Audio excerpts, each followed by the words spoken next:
UGC का जो नया बिल आया है उसको इस चीज़ से बेहतर तरीके से रिलेट किया जा सकता है कि मैं क्लास में रहता था, ठीक है। अगर किसी ने मेरे को परेशान किया तो मैं अगर सीधे मार देता था उसको, तो टीचर कहते थे नहीं मेरे पास आओ, बताओ मुझे क्या हुआ है, फिर उसका इलाज किया जाएगा, ठीक है। मैं वही करता था।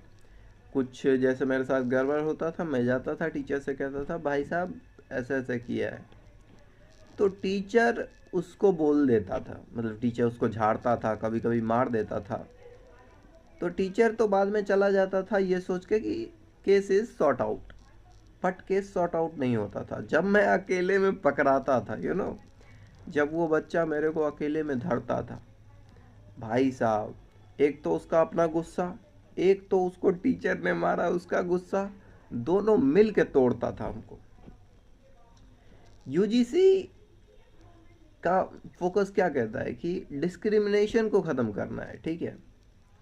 डिस्क्रिमिनेशन कैसे ख़त्म करना कि यू you नो know, आप पे क्रिमिनल केसेस लग सकते हैं, इस बात का काफ़ी ज़्यादा डर हो जाना, और इससे आप कुछ भी एक्ट ना करो, समझ रहे हो, कुछ भी ना बोल पाओ, यू नो कोई अगर लो कास्ट है तो आप उसको नहीं बोल सकते, कि कुछ भी नहीं बोल सकते आप बेसिकली, एक टाइप का, समझ रहे हो, एक डिस्क्रिमिनेशन, एक पार्टी के डिस्क्रिमिनेशन को ख़त्म करने के लिए दूसरे पार्ट ऑफ पीपल को डिस्क्रिमिनेट कर देना, ठीक है। उस समय तक तो वो बंदा केस कर देगा, हो सकता है उसको मिल जाए, सज़ा भी मिल जाए, बट रिटेलिएशन हमेशा फेस होगा, समझ रहे हो।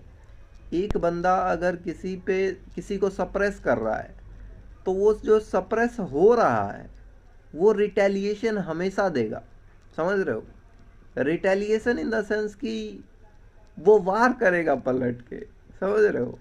और जब तक वॉर हो रहा है पब्लिक के बीच में, what ever the reason is, वो एक अच्छा कानून नहीं हो सकता। UGC is very bad even for the people who think कि उनके लिए लॉ है, ठीक है। वो भी जो SC ST है ना, उनके लिए भी ये कानून खराब है, क्योंकि they will have to face the retaliation, और रिटेलिएशन काफ़ी खतरनाक हो सकता है।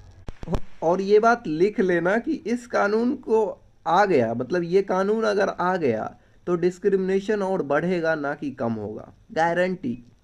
और बढ़ेगा कैसे, क्योंकि रिटेलिएशन फेस करना पड़ेगा।